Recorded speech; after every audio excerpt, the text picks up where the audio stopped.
Well, we were actually in a very, very fortunate position. Just as all the media hype had started just before lockdown, we had actually changed over all our computers because we'd upgraded to Microsoft 365, which was really fortunate. But what it also meant is we were holding on to the old computers to set up an IT suite for members and other people to train in. So it gave us enough equipment that we were able to have every single member of staff allocated either a laptop or a PC and get them set up remotely. So within a week, within a working week, our business development manager, Mark, and David, who's our corporate services administrator, between the two of them, they set up all of the staff to work remotely and linked with their IT. I think we spent in total about £2,500 putting 16 staff into remote working.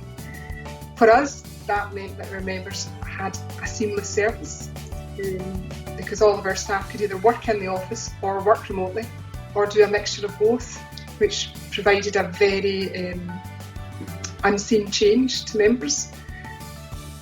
The other thing that's fortunate about us is that because we're a national credit union, our footfall's not very much. In a very busy week, we might have 6 people step across the door from local health boards. So what members would have felt would have been maybe a lack of access to people on the telephone. But the other thing that we were able to do, which is I suppose our biggest achievement, was we moved from 6,000 members to 17,000 members using digital access. So they either used the CU app or Nevo or Access Online, and they were able to communicate with us in a very different way. But how we enabled that was we had staff who just literally took the time, whether it be a 5-minute call with a member to set them up on the app or an hour and a half. We provided the support for members to be able to use the digital access, and it meant that members still felt engaged with us. I think the other part that we done was that we, what I call time shifted. One of the things that it was a bonus for us is that all of our members are key workers.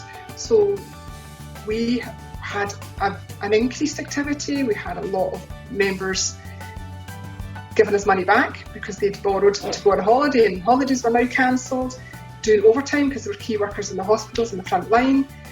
So we had an awful lot of increased activity in our savings and returns in our shares. But members were working a lot longer hours. So we started to do time shifts. So our services were available from members from 7:30, 7:45 in the morning, up to 9 o'clock at night. And the staff worked, because we were working remotely, we didn't have to worry about accessing the building and locking up a building. They set up a rota so that they could work remotely, which meant that members had a far better service.